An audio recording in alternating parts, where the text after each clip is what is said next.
All right, guys at Relic, we need to make a game. It must not be intuitive. Yeah. No, Are no, you no. doing a Hitler But there? You think no. people at Relic are like Welcome to the Company of Heroes podcast. Disper learns to co with Foxhound and Disper.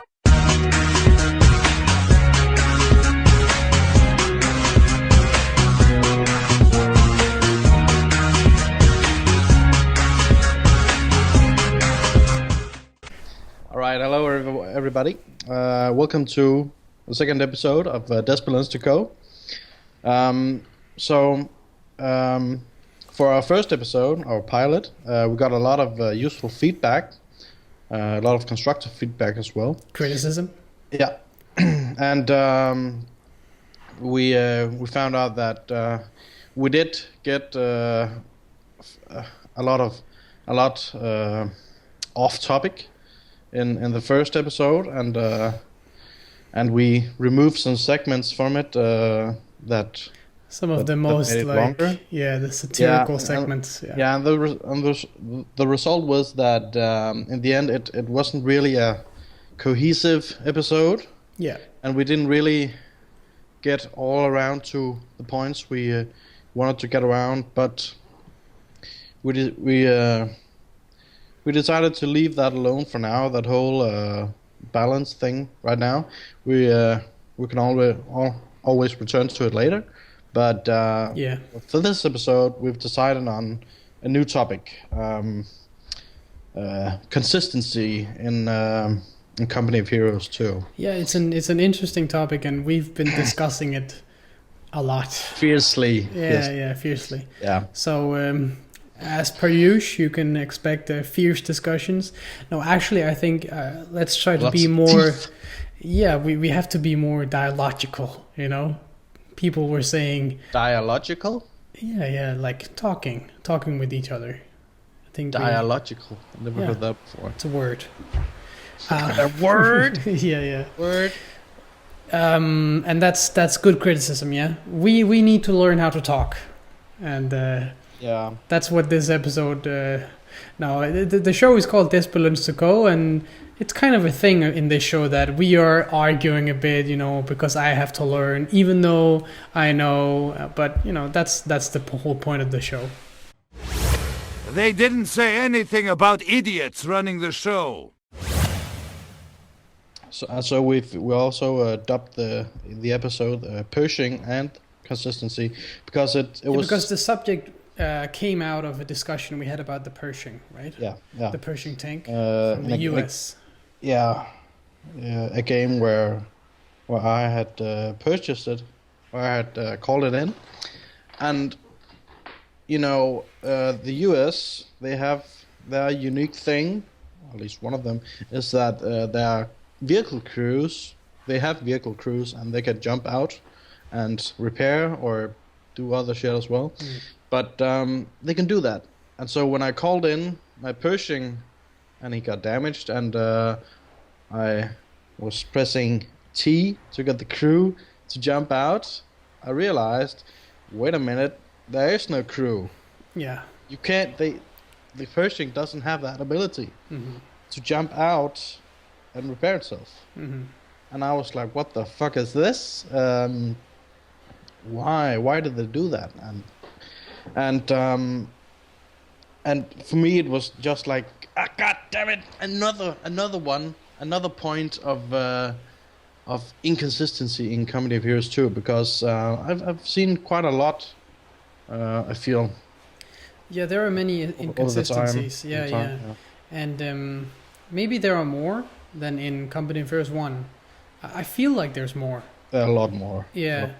I don't know if it's just me and you, but or No. it's maybe because I don't mean, know. Company of Heroes 2 has always been really wonky compared to the first game, but okay, but the reason why I don't like it, that whole the Persian thing, because The crew not being able to jump out of the tank. yeah, because we're kind of in disagreement about this particular thing with the Pershing, because Okay, the way I see it is that consistency is really important for the transparency and usability of the game. You know, it's very important that it's user friendly, that you're able to play it intuitively and not have to think, oh wait, well, normally this is the case, but in this case, well, something else goes, and oh, in this case, something entirely third goes, or So shit like that. You learn how to play the US faction, and then you can count on that. Using this ability is a constant in this faction. That's what defines the faction. Right? And that's So I think that's the most important thing. Like you do that first. You do that first. You make sure the game is consistent, and then you balance around it. Like if need be. But, so I think this is what actually happened with the US faction. You know, they made the US faction, and it was consistent throughout. Every vehicle had the ability to jump out, but then they introduced some downloadable content. Right? They introduced the Pershing commander later, and that Pershing was a heavy tank. So they were like, "What are we gonna do now? Are we gonna Are you able to jump out of your Pershing also and repair everywhere? Because that would be OP maybe."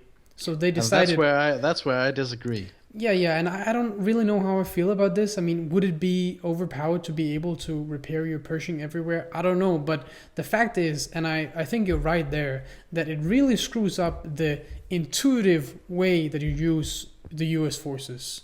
At least for newer players, you know, mid-range players, that hasn't learned. Like when you discovered it, you got mad. Yeah, I got really mad. Yeah. Because is this for real? Yeah, because it's. And that's not a fun experience. It might sound like that. It might sound like that. Oh, consistency. It's just this minor thing. It's just whatever. But it really means something. And also now, come to think of it, we were planning to do another video on the topic of immersion. Yes. But actually, this kind of touches on it also because. Oh, so what? Oh, the Pershing. Oh, so now it's a remote control tank since it's got no tank crew. What? I mean, I think you're right that this is a problem of intuition. Yeah. Like, can you count on the game being consistent, or do you have to know every detail? I mean, it's a problem of intuition, and there are many problems like this in Company of Fears too. And like the two of us, Despa and I, we're kind of like veterans to the gaming. Like we played it a lot. I mean, we're not pro players. We should say, but we played it a lot. We know. And we played all the games. Yeah, and so we know how everything functions and shit. But like if newcomers to the game, they're gonna be like, holy fuck, this is. And we get like this situation, we get confused too. You know, like for example, the other day when I discovered that you are able to jump into the Ostrupen trench, but you're not if you play as another faction, right? You can hijack an Ostrupen trench, but if you play against the British, you can't get into their trench, right? So this is another. It's the same trench graphically. Yeah. So this is another problem of inconsistency. Like there is no reason at all that this should exist. No reason at all. No reason. I mean, I don't know what's happening. If it's just lazy programming. This didn't just happen by chance, No. I mean, someone either had to make the conscious decision of we're gonna make it this way, or they had to make the I guess more lazy approach, like it's this way. We didn't realize. Yeah, I don't know if it's lazy, because I think it's more of a decision. Like you said, that you have to decide. Everything has to be, not everything, but most has to be consistent. I mean. But either they knew what they were doing or they didn't. So, but either way, it's bad. So I mean, some things you can say is a bug, right? Something is not meant to be there. Like for example, Well, sure. If it's a bug, then it's a bug. yeah, like there are some inconsistencies. Something tells me it's not. Something tells me it's But not. let's take the Panzerschreck. No, the Panzerfaust, the Faust inconsistency, where if you selected an Osttruppen squad and a Gren squad, right? They have the same Panzerfaust ability, but you can't use the hotkey to Panzerfaust. It's the same hotkey, right? Yeah. But because it's two different units, the Panzerfaust hotkey doesn't work because you have both selected. Whereas if you have two Grens selected, then the Panzerfaust hotkey works. Yeah. This is an inconsistency, but is it a bug? Is it not? We don't know. But with the British trench and the Osttruppen trench, it's just weird. I don't think it's a bug because it just seems like maybe it's an oversight. Maybe they didn't think about it, or maybe they thought, yeah, this is the way to go. But it's not only with Osttruppen and Grens. It's just it's a bigger thing. It's like with ability consistency, let's call it that, because they are the same. Those two Panzerfaust abilities, I mean, their function is the same, but technically the way they're programmed, I guess, are not. So the game says, oh, those two abilities are different. Okay, that's one thing, but even if they're two different abilities, why can't you still show them together in the ability window? Yeah, you have the same problem with the LEIGs, the infantry support guns from the OKW, right?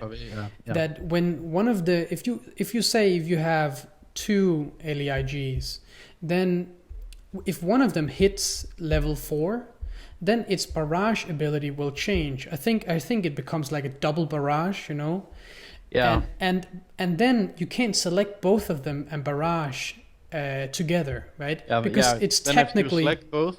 Yeah, then the abilities will disappear in the corner if both are orders selected. corner. Yeah. Yeah, and it's like why would you? Because the ability changed, but you still want to barrage together, maybe. Yeah, the function is still the same. Yes. Yeah. So you still want the units to carry out the same function. Yeah.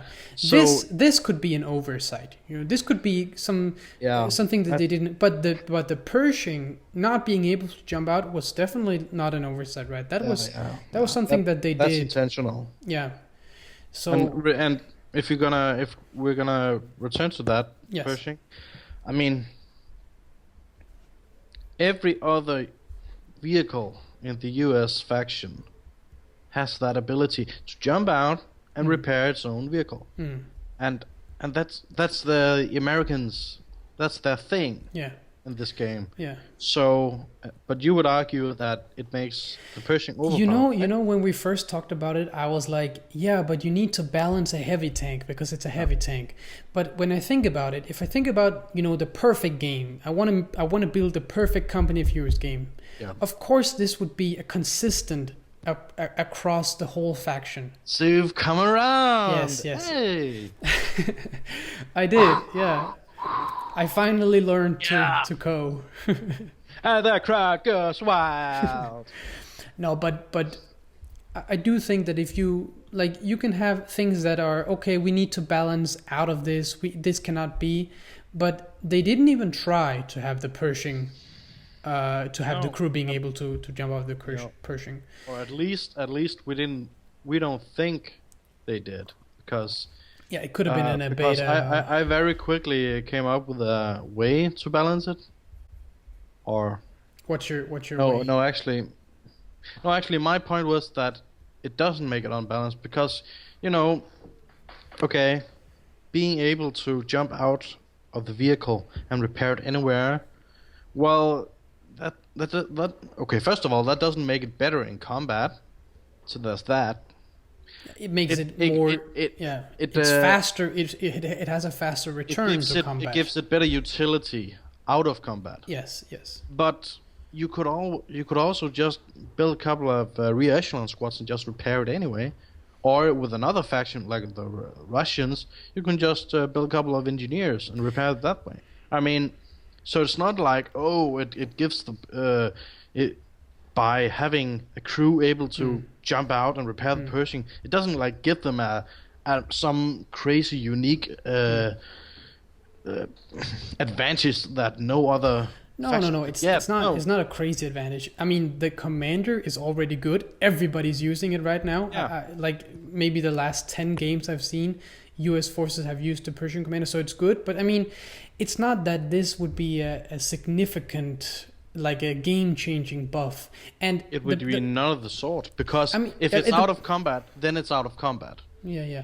And the problem here is not that, okay, you can introduce this and everything would be it would be a perfect consistency. It's just that if you go down the road where you are taking away the game's consistency, it gets hard for newer players to understand. It's very hard to understand how does the game work if there's so much inconsistency. Yeah, so that's one thing that makes it really a shit approach. But another thing is that it's a slippery slope. Like, okay, that's what I mean. So you do. Well, you argued that it makes it less transparent for newcomers.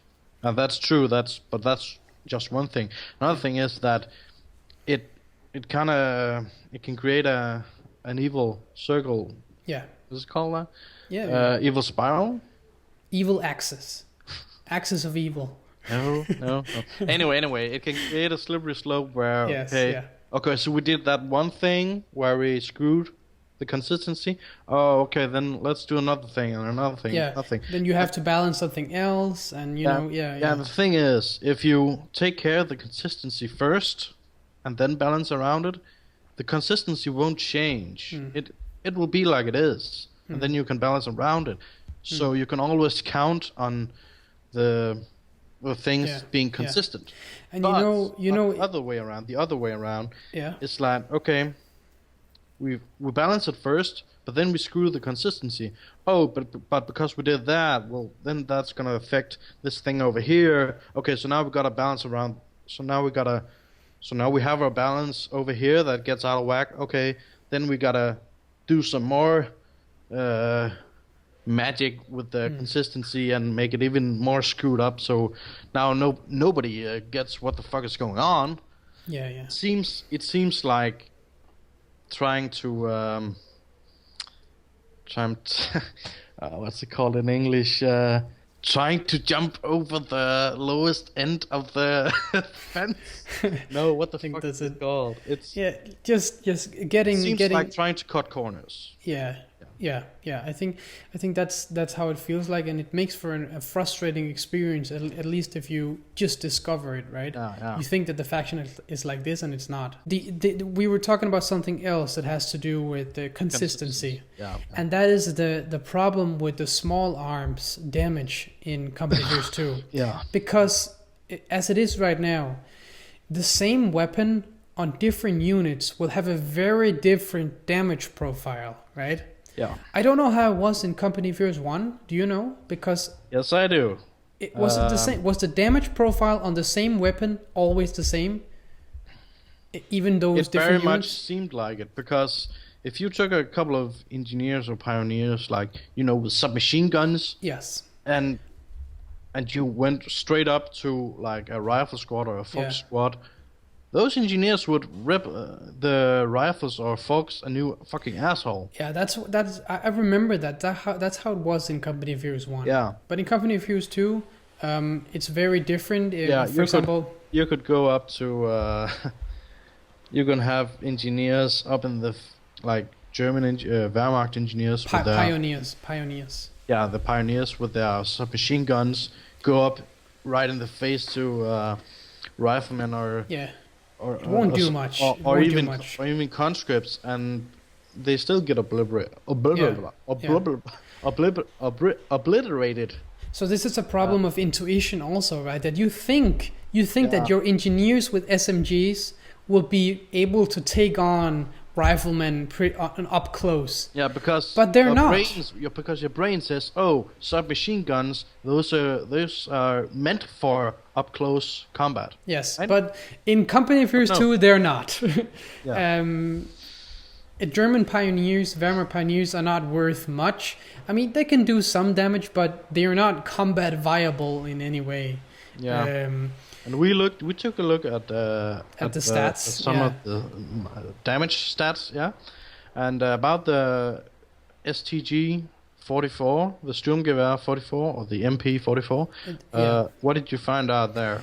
I found out that OKW Volksgrenadiers have a damage profile. Like if you upgrade Volksgrenadiers with the MP44s, at near range they will have a damage profile at 8.27, and the OKW Sturmpionier, the Sturmpioneers, they with the same weapon have a damage profile up close at 16.33, right? Yeah. So it's double the damage even though the weapon is the same. Yeah. And it's just weird because you would expect that the accuracy would be higher. That's how it works, you know. But here the weapon itself actually damages more, and it's just another. It makes no sense. At least it doesn't for newer players, you know. It makes no sense to me either. Because, I mean, because that's not how it functions in the real world. So why would it? It's a video game, but still, it's got to be intuitive. Come on, and yeah. It's another like, problem of it seems like they just went and said this is not going to be intuitive, it's going to be learned behavior, right? You need to learn this. All right, guys at Relic, we need to make a game. It must not be intuitive. Yeah. Are you doing a Hitler there? You think people at Relic are like no. But you know, it really does seem like we designed the game with balance in mind, and then we worry about the consistency. Yeah. And it's just like, it's the wrong way to go, man. Yeah, I think so too. And I hope that in Company of Heroes 3 it will be more intuitive and that... Yeah. And people are talking about this. I heard the other day, Imperial Dane at the Propaganda Cast has this series on what he wants the next Company of Heroes to look like. And it's also one of his main points that these kind of things, weapons and upgrades, veterancy should be self-explanatory. Oh, right? Veterancy, that's another thing we gotta talk about. Yeah, it should be visual. So you can see this weapon, because it's an SMG, damages this much. It's obvious. It's visual. But in Company of Heroes 2, you need to know the stats. And it's not. Jesus Christ! You can't talk today. You did a good Hitler before, but that wasn't a Hitler. Yeah, that was like when you said like in the boardroom, that little the relic boardroom, and people are like talking like Nazi party there. It wasn't a Nazi, goddammit. Okay. Anyway, so it's not just with the MP44 that it's all that has a problem. So I did a little checking at the infantry section, the British infantry section. Yeah, right? What did you find out? What did I find out? Okay. They have the Lee Enfield rifle, right? Yeah. So at maximum range, furthest away they can fire. Mm-hmm. They do around 3.08 damage per second, I think. Yeah. Then I went to the Russian engineers, who also equipped with bolt action rifles. Yeah, not the Lee Enfield, but also bolt action. Yeah. So you would expect a similar damage profile. Yeah. Perhaps a little less, but still. Yeah. Way far furthest away, they did 0.88. Yeah, it's a very small number. Yeah, I don't really get that either. That's minuscule. That's tiny. Yeah, and I get that engineers are rear echelon, not the rear echelon, but they're not frontier They're units, shit right? units. Yeah, they're not exactly combat troops. But still, if you hit them, the conscripts have the same damage model, and it's like it doesn't make sense. So when some of the conscripts and engineers, they get up close in the face of other people, then they do as much damage, or well, a little more damage than the infantry section does at max range. Yeah. And And it's you know, when we came out with our first vodcast here at Des Co, one of the criticisms of us was people were saying, "Oh, I was hoping for stats discussions, in-depth stats." And now you got it. You got it. But I think that's the problem here, that when you play a game like Company of Heroes, you shouldn't worry about this. No, you shouldn't be like go into all the stats all the time. I mean, you want to go in depth with the units, but you need to expect. I don't know how to say this, but I mean, something I liked about Company of Heroes 1, it was that, well, it did seem intuitive. You didn't have to go look at the stats, and it didn't really matter, because your logic, your mind your brain could just say, well, those are some machine guns, so of course they're going to be effective up close, right? Yeah. But in the Company of Heroes 2, no. Yeah. No. I guess or of course it depends on the unit, because I also took a look at the British engineers, right? Those equipped with sappers. What are they called? Yeah, sappers. Yeah. I can't remember what they're called. But okay, so they're equipped with the Sten guns, right? So their damage per second up close, I think it was 7 point something. Sounds about right. Yeah. Yeah, and then I took a look at the commandos. Yeah. Also equipped with Sten guns. Silenced Sten guns. Silenced. Yes, so actually, it would make sense that they would do less damage. Less damage, yeah, but no. I think they're doing around. Although it is up close, so. Is it around 16 per second? 16 point something. Yeah. So it's double the damage from commandos. Yeah. It doesn't make much sense. I mean, of course the accuracy should be higher. Anyways, we can discuss stats all day. It's not a stat podcast. It's not a stat vodcast, this one. But it's just our message is that we hope that the next Company of Heroes will be balanced with more consistency. What the fuck are you doing? Yeah, no, more consistency in mind, and we hope that also Company of Heroes 2 will be more consistent in the future. Let's see what happens. Is that it? I think that's it. Gunner, point the turret up at that camera in the sky. All right. So guys, let us know in the comments if we're talking shit, if we are out of our minds. Yeah, if you were just paranoid, or what do you guys think? And really, thanks for watching. I mean, we know that this vodcast it's kind of shitty right now. It's shit because we just started and we're just experimenting with different formats, and we really appreciate that you're still watching this. I mean, I don't know how long we've been talking now, but please subscribe if you want us to make more content. And I think that's it. Anything you want to plug? No? No, nothing. See you next time. I can plug my charger into my phone.